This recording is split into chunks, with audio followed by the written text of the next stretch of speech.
I hope you don't get the sickness.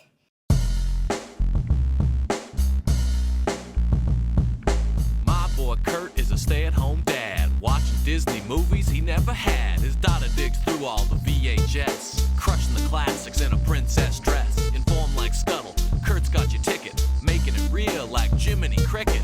Most are off the Captain Hook, but if the Tweedle dumb, he'll be taking more shots than Bambi's mom. Leaves him raised like Simba, or cracked like the beast dishes. He'll show you a whole new world, you won't need 3 wishes. Stay-at-home Disney dad.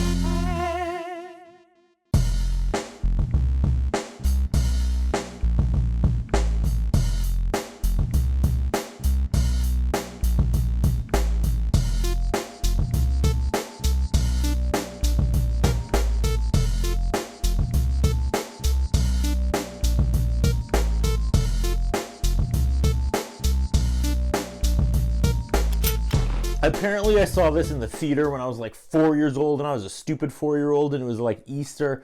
So I stuffed my pockets full of unwrapped chocolate, and then I went to retrieve them mid-movie, and it was all bad. 2 pockets full of melted goo. This is like the one childhood moment my parents vividly remember. Okay. Pete's Dragon, Mickey Rooney, and a parade of other old-timey names go by. I don't know. Ray Buttons, sounds like a hobo clown. We have a lighthouse. Elliot was created by Ken Anderson. Uncle Ken? These intro credits are taking forever. We start with a floating child. He claims, they're getting closer, we better hide. 4 terrifying hillbillies pop out to a horror movie stab, and I'm legit uncomfortable. Okay, they transition to classic Bumbler music. They all start singing. This is Disney Bumbler 101. I'm nervous watching this with my daughter, though. What was acceptable back in the day is not really cool by today's standards. The hillbillies are the Gogan family, and they're looking for Pete. Case in point about old things being unacceptable by today's standards.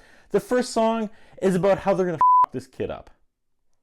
Lyrics: gonna snag him, gag him, drag him through town, put his head in a river, let the pup drown, trap him, strap him, wrap him in a sack, yeah.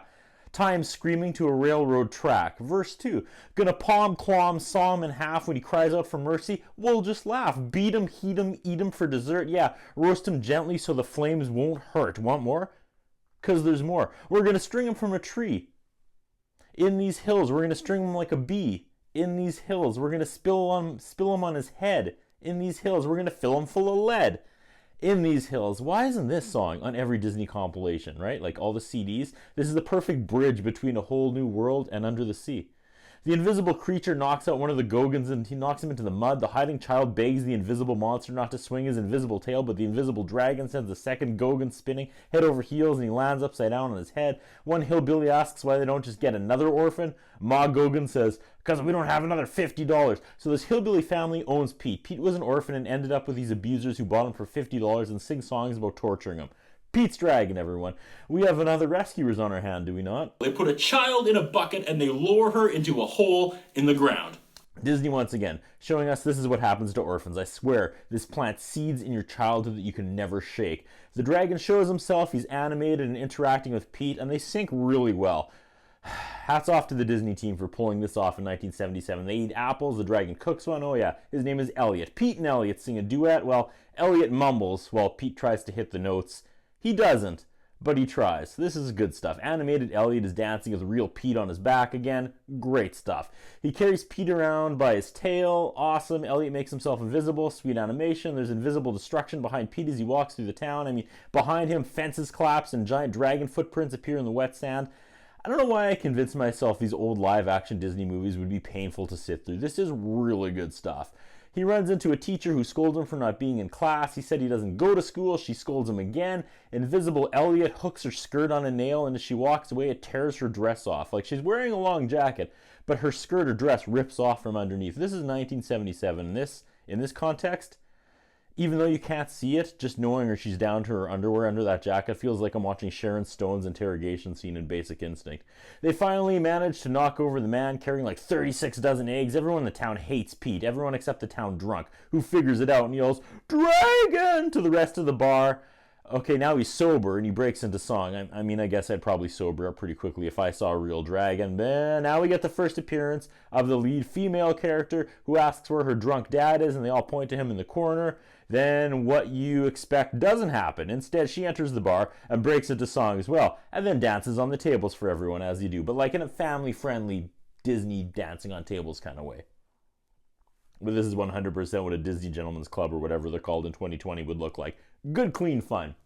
Her name is Nora, and she tucks her drunk father into bed in the middle of the day. He's still raving about a dragon. They live in a lighthouse. She sees Pete down on the shore, sneaking into a cave on her property. In the cave, Pete is mad at Elliot. He's in a lot of trouble, and it's all Elliot's fault. Hey, kid, you want to know a secret? You control a f***ing dragon.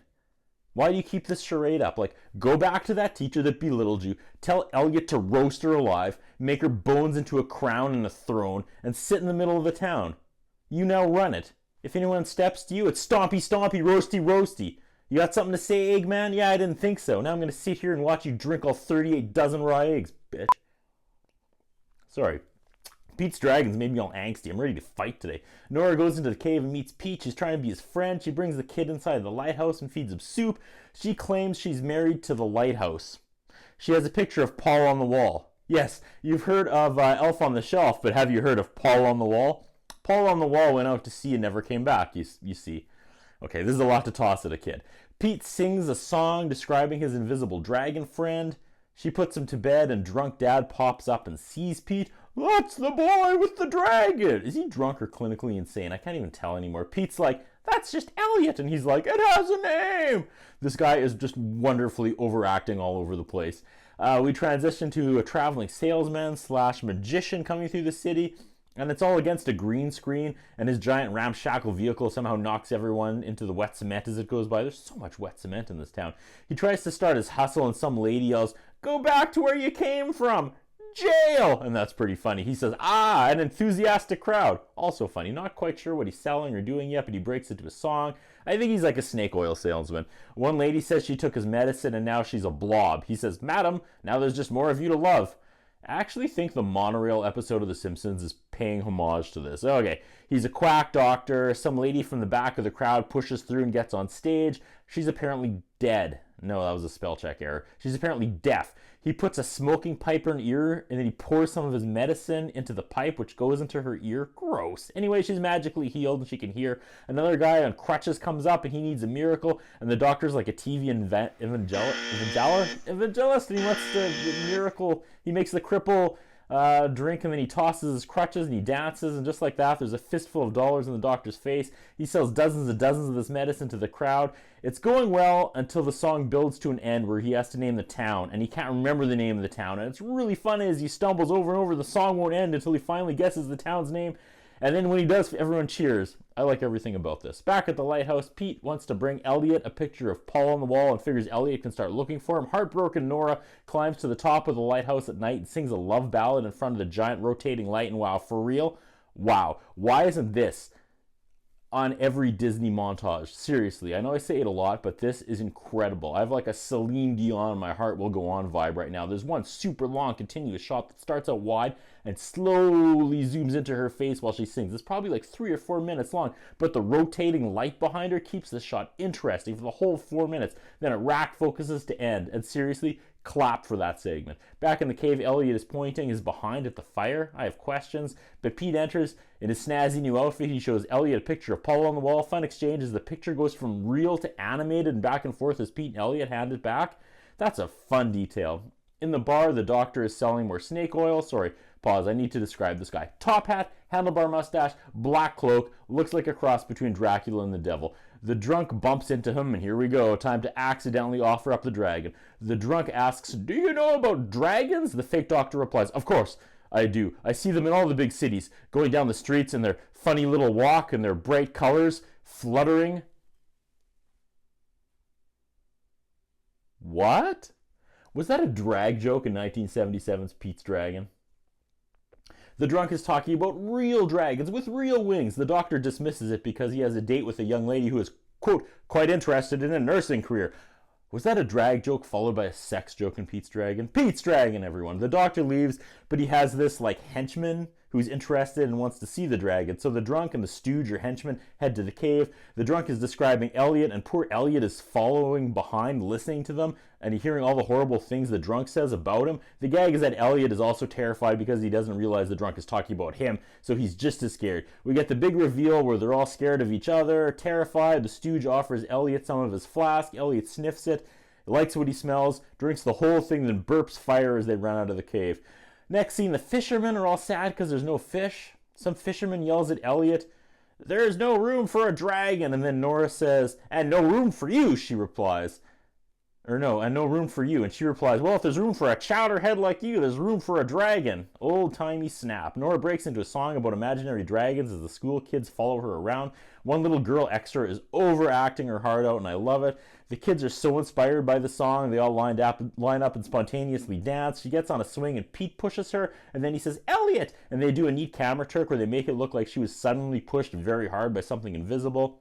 Well done. Nora takes Pete to school and double talks the mean teacher into taking him in the class despite not having transfer papers or a birth certificate. Elliot rings the bell and the teacher blames Pete. She slaps his knuckles with a ruler, oof, then makes him stand in the corner wearing a dunce cap. Can you imagine the dunce cap in 2020? Elliot has enough, and Kool-Aid Man's through the wall, leaving a dragon outline. There's pandemonium. The kids are running. The snake oil salesman sees the dragon-shaped hole in the wall and he's like the monkeys. He's a believer.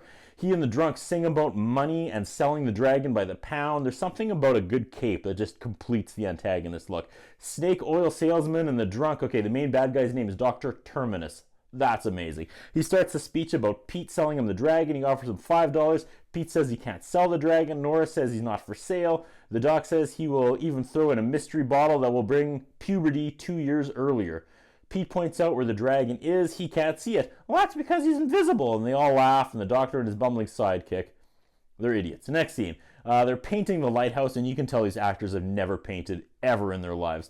Nora asks Pete to live with them forever, and Elliot can stay, but he has to live in the cave. Nora sings about a razzle-dazzle day. No, a dazzle-dazzle day? So many songs in this movie, which is a curious choice because they hired a kid actor who can't sing. They go into a musical interlude where they're at the top of the lighthouse and one person blows on the glass on one side, and then Nora appears on the other side and wipes off where they blew on, and that's not how that works. Apparently these actors have never cleaned their windows either. The dirty Gogan family appear in town. Hooray, they're still looking for Pete. They're acting all sweet and tell Nora they're taking Pete back. Nora says no. Dear Lord, the two dirty sons start arguing about which of them is going to grab Pete and which of them will hold Nora. I want to hold her. No, I want to hold her. The dad says he will hold Nora. The grubby wife scolds the husband and says, if you want to hold her like the boys want to hold her, there'll be trouble. So, just to make sure you understand, in this scene, 3 grown men are arguing about which of them gets to sexually assault Nora in broad daylight. The family starts singing about how they have a bill of sale for the kid. Somehow they all end up in different boats, and then Elliot goes through the water and tosses the dirty child abusers through the air, and those were some great visuals as we watch them, one by one, fly through the air. Now we get the inevitable interaction between the mad doctor and the Gogan family. He wants the dragon and he'll help them get Pete back. He asks if they have a deal. Dirty Dad says, sure, you scratch our backs and we'll scratch yours. And this disgusted look on Dr. Terminus's face is absolute gold. God, the music in this VHS is about 20 decibels louder than the talking parts. I'm adjusting. Till he rounds up the Gogans and the down on the luck fishermen. They're going to catch themselves a dragon altogether. Someone get a jail cell ready because Terminus is stealing every scene. They can't all be winners. Elliot tells Pete that he found Paul on the wall and he's on his way home. Nora tells Pete it's time to cut the crap. Paul's ship went down, he's dead, and Pete has to stop pretending he has an imaginary dragon friend, and it's real. Real talk starts now. Seriously, put on your signal light. This movie is turning a corner. Okay, 0 for 2 jokes. Terminus shows up and tells Pete that Elias is in town and he's tearing the place apart. We cut to a terrifying scene with 2 sailors trying to navigate through a giant storm. I mean, it's terrifying because every time the rain goes in front of the actors, it messes with the green screen technology and they flicker like ghosts. Is that Paul on the wall? That's got to be Paul on the wall. Back at town, it was a trap. They catch Pete, and the Gogan family says they're going to chain him up 24/7. Terminus says, yeah, tear him up on your own time. In a Scooby-Doo moment, Terminus wants to use his bumbling sidekick as bait to lure the dragon. His inspiring speech is actually really funny. He talks about how he's a nothing, but he could be a something. I don't know. Go out of your way to find it online. It's really funny. He could have just offered him a Scooby snack, right? Okay. The bumbler staggers into the cave with a lantern. He's walking like he crapped his pants, and I'm not sure if that's the joke they were going for or not. He finds Elliot sleeping. We get more great animation / real-life moments as Elliot picks up the bumbler and carries him out of the cave. Nice. Everyone sees the floating bumbler down the street and realizes the dragon is real. They drop nets and tarps over Elliot, and that's brilliant workaround as we see this giant thrashing shape under a tarp in the real world. This is intense. They light the wick of some gunpowder harpoon. They try stuffing Pete into a bag and he calls for help. Elliot goes into beast mode and we have a great animated dragon overtop real video moments as Elliot saves Pete. Ma Gogan holds up the bill of sale for Pete and predictably Elliot breathes fire on it and goes up in flames and it looks awesome. That scene was amazing. Defeated, the entire Gogan family falls into the mud and slink away.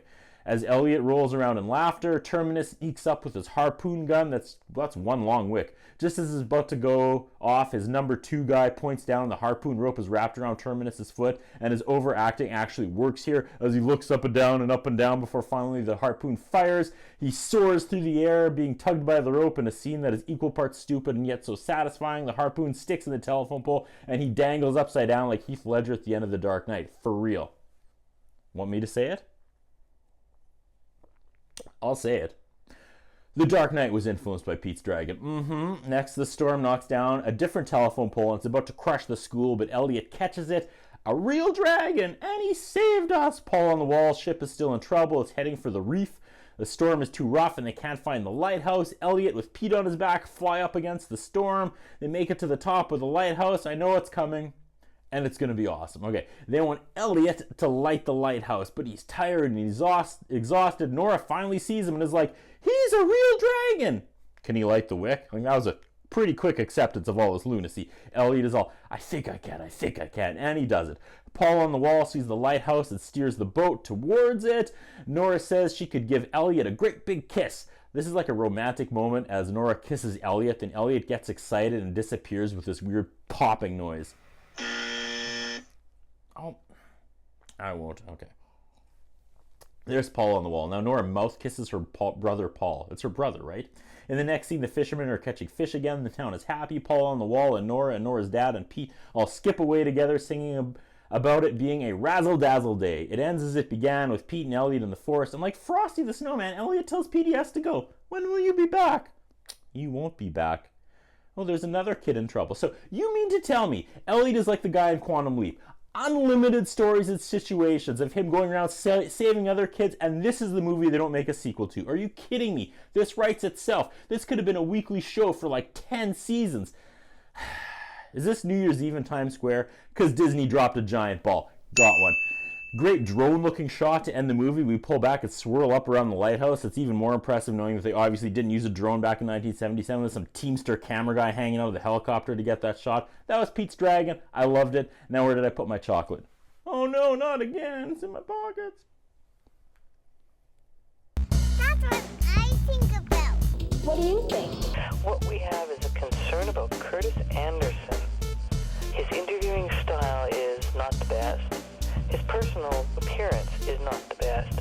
I was wondering if the man has some kind of a hold over the channel that he's allowed to be employed for so long with the standards of journalism and personal appearance that he has. Thank you.